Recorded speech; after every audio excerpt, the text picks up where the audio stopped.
pobre lagi ka isran. Isa-isa na ako, makailan muna ako, magkuyog ba ita? Hindi siya joke-joke. Na ako makauban niya, hindi na magkuyog biso ng parang sa ang previous company. Si Ma'am, kaya nga naman, ang Bicolo na problema.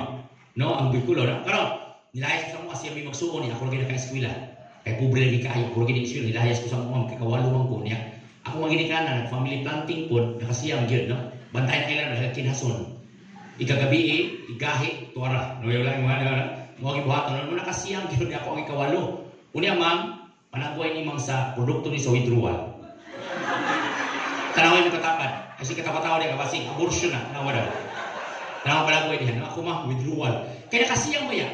Nasipyat ang ikawalo. Tama? Mag-withdraw man kayo basa. Ay, hindi na ka mga anak. Pero nasipyat mo yun. Mo ni dagway lagi. No, niya, Ma'am. Produkto ko sa akong mama, nanganak ko 40 kapin. Ako mama, Ma'am, 40 kapin. So meaning, produkto ko sa hormonal imbalance. Doon padulungan ang anak ninyo, Ma'am, kung hormonal imbalance na. Tiniti, matiniti. No? Pwede ka, di ka buangon o itawag natin mga puting bright ka. Salamat din ko sa pasilip sana, salamat ka.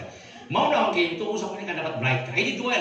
Balik ko na ako sa bright, yan yung makaliwat niya napita. Dapat bright kita kay hayag itong kagmahon. Balik ito na. Imong anak, kung bright yung anak mo, daw yung pinangga, pinalabi niyo mo. Katong bulok-bulok, sigurong kasaba. Kamantay ka, paglaba dito, kuha dito. Kasama ka, bulok, kaya from bright, nakasnacks ka na. Kaya kaling bright mo ni Mesias kalisod, tino.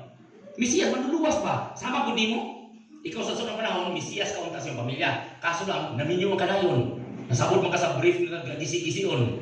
Tiro, correct. Paglaon ko unta, wala kakatabang naman. Naminyo ka na yun. Yes? Sama sa pangisuon, siya may suon. Ako may suon ang kurso ni MD. Minyo na yun. No, mga itong kitawag na kagil ko, eskwila. Mo nang 20 anis director na ako sa eskwelahan. Meaning, ang tanan ako, bright ang gibuhat tanan. Tanan, nagkakabang ka ang gibuhat. Meaning, Ma'am, yung kaisura karon endangered species, walang kalintulan.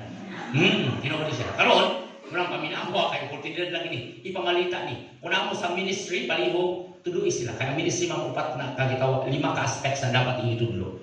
1, gitaw physical, emotional, mental. The fourth one is financial. Ang pinaka-importante is spiritual. Kaso lang, ang ikalima, wala siya kapuslanan, Ma'am, kung kulangan ng ubang dinapitan. Example, the body is the temple of the Holy Spirit. Yes. Kung masakit ng lawas, apektado ba ang pagservisyo sa Ginoo? Yes.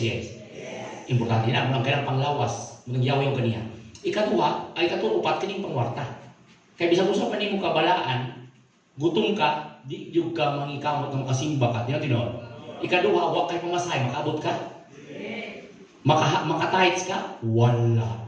Ang unang iba, apektado ang imong gitawag na ito nga spiritual gitawag services. Do you copy? Kung kamo nagtudlo mo sa ministry, ako naman ako itudlo ministry. Inyong ministry, ako kay ministry. Dawa, usa sa division sa ministry. Do you copy? Mo na mama, ako itudlo dito sa ministry. Ako muna akong trabaho. Tudloan. Kung di ka ganahan nga mangkorta ka, kaya hindi mo kailangan hypocritic, gabi mo ka hypocrite mo.